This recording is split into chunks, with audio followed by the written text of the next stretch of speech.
রাখ তোদের family card, কথাটা মনে পড়লো হঠাৎ, কারণ আজ ফ্যামিলি কার্ডের লঞ্চিং হচ্ছে। নির্বাচনী প্রচারণা যখন চলছিল, একটা পর্যায়ে জামায়াতের আমির ভীষণ ক্ষোভ দেখিয়ে কথাটা বলেছিলেন, রাখ তোদের ফ্যামিলি কার্ড। রীতিমতো তুইতকারী ফ্যামিলি কার্ড নিয়ে তখনও কথা বলেছে, এবং তারই ইরিটেশন দেখে আমার ইন্টারপ্রিটেশন ছিল বিএনপির প্রস্তাবিত ফ্যামিলি কার্ড জনগণের মধ্যে অসাধারণ সাড়া ফেলছে, এটা নিশ্চয়ই তিনি আঁচ করেছেন এবং সেজন্যই তার এই ক্ষুব্ধতা। যাই হোক, আজ কিছুক্ষণের মধ্যেই ফ্যামিলি কার্ড কর্মসূচির উদ্বোধন হতে যাচ্ছে।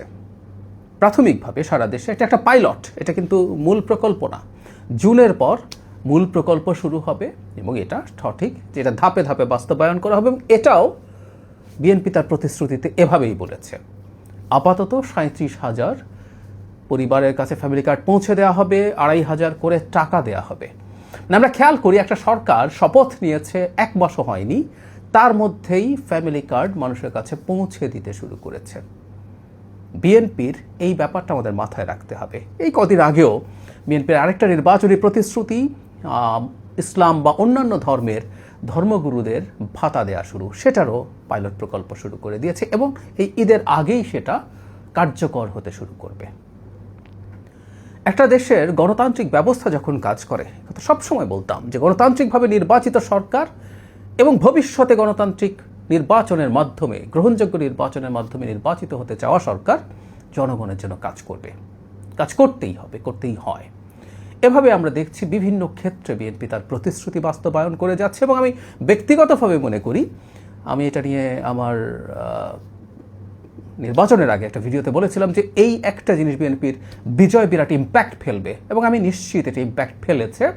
এবং 5 বছরে আমাদের সরকার এই কাজটা খুব ভালোভাবে সঠিক মানুষের কাছে পৌঁছে দিয়ে নিশ্চিত করতে পারবে বলে আমরা বিশ্বাস করি। যদি সেটা হয়ে যায়, আগামী নির্বাচন, আজ থেকে আরও 5 বছর পরে যে নির্বাচনটা আছে, সেটাতেও খুব বড় প্রভাব ফেলবে এবং বিএনপিকে আবারও নির্বাচিত হয়ে জনগণের বা দেশের সেবার দায়িত্ব পেতে সাহায্য করবে।